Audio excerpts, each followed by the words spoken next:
Bonjour à tous. Nous allons maintenant découvrir un point de grammaire qui va nous permettre de poser des questions. Vous vous souvenez de la conversation entre Madame Colada et Monsieur Dijoun ? Madame Colada demandait « Vous désirez ouvrir un compte ? Avez-vous une pièce d'identité ? Est-ce que vous avez un justificatif de domicile ? Quelle est votre profession ? Vous habitez où ? Quand est-ce que vous êtes libre ? Pourquoi préférez-vous aller là-bas ? Regardons ces questions d'un peu plus près. Remarquez-vous la différence entre « Est-ce que vous avez un justificatif de domicile ? Non, je vis chez une autre personne. Quand est-ce que vous êtes libre ? Mardi prochain, le matin. Nous avons là deux types de questions. Les questions fermées, la réponse est oui ou non. Et les questions ouvertes, on donne une information. Observons maintenant deux autres questions de Madame Colada.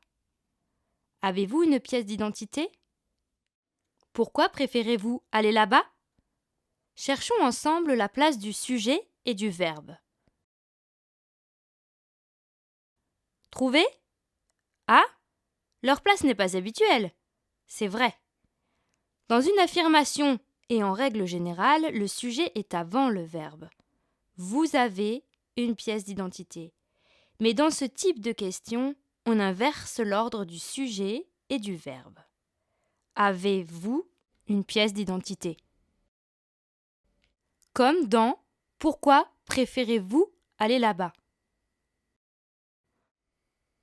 Quelles autres informations peut-on demander ? Dans la question « Vous habitez où ?» on demande une information sur un lieu. Dans le quartier du port, par exemple. Dans la question « Mon compte sera ouvert quand ?» ici, la question porte sur le moment, dans une semaine, par exemple. Bien sûr, on peut avoir d'autres questions sur la quantité avec combien. Combien veux-tu d'enfants ? Ou sur la manière. Comment ? Comment on remplit le formulaire ? On appelle ces mots les mots interrogatifs. On peut les placer au début de la phrase ou à la fin, mais ça dépend de la situation, informelle, standard ou très formelle. On peut aussi les combiner avec « est-ce que ». Enfin, on peut aussi utiliser tous ces mots interrogatifs avec le sujet et le verbe inversé, pour un langage plus soutenu. Pour résumer, dans une situation très formelle, où vas-tu ? Dans une situation standard, où est-ce que tu vas ? Où tu vas ? Dans une situation familière, tu vas où ? Dans ce cas-là, le mot interrogatif est à la fin de la phrase. Observons encore deux questions posées par Madame Colada à Monsieur Dijoun. Quelle est votre profession ? La réponse était « Je suis libraire » et aussi « Quel est votre numéro de dossier ?» Le dossier numéro 12 56 78. Regardez bien la différence entre « quel » et « quel ». Quelle est votre profession ? Quel est votre numéro de dossier ? Alors, vous avez trouvé ? Eh oui ! Ce mot se transforme selon le nom qui se trouve à côté. Quelle est votre profession ?